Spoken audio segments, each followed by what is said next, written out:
The main problem with these, if you're having a trouble out of these turbos, most people are probably going to think you need to rebuild these.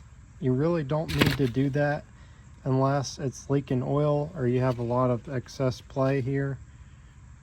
This is normal, and you can try to pull it in and out. That looks good.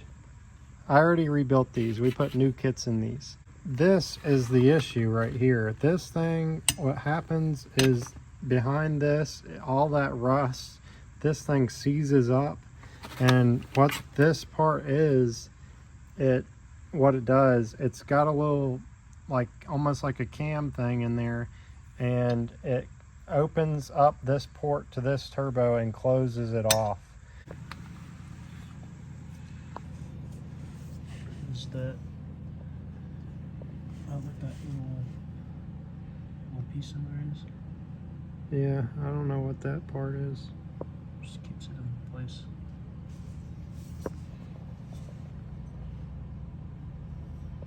This rusted real bad in there.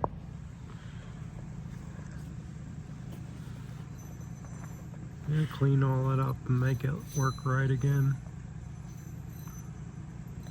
Yeah, the rust was really hard to get off of this. There's still a little bit of rust on it. Yeah.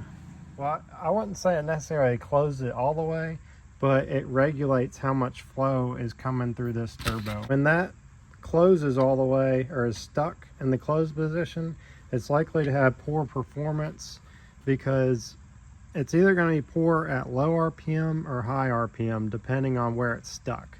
It's kind of like a quick spool valve is what that is. It's supposed to like reduce the or increase the pressure coming here, so it reduces the size of the housing when it's closing, and then once it's spooled up, it opens to get your flow for your higher RPM power. You likely have problem with it making power at low RPM or high RPM, or maybe it's stuck in the mid-range. Take that thing apart right here. You got 3 bolts, and what I did, we had to heat this up on the side so I could just take a pair of pliers and pull that right out. Once that came out, well, that's what this plate unbolted. Once that came out, then we were able to sandblast all that old rust out and then paint over that to help prevent it from becoming an issue for a long time from now. Now to install the compressor housing. We need to just swap it on here. I had to lock these two together so we can get it to fit in there right. There are pins that hold the both bearing housings in place. That one wasn't in there, so I had to just do that one by looking at it and getting as close as possible. Then I bolted that one down and that one.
put all the seals 180 degrees apart on the gaps. Just gonna wiggle this on.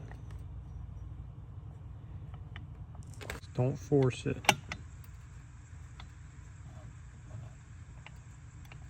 Always pull it back off and put it back on. I've already got this thing hooked up with the piston rings. This is a TFO 35.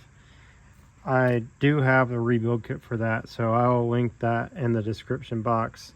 I had the rebuild kit for this as well, and I'll link to that in the description box too. This rebuild kit is, I guess it's slightly different because you have that compressor housing O-ring. I'm not sure if I have an O-ring for that, but if I do, I'll include it in the listing. Otherwise, the rest of the pieces in here is basically HE351CW. The reason this is not TD04 is because the TFO 35, the journal bearing, is smaller in inside diameter.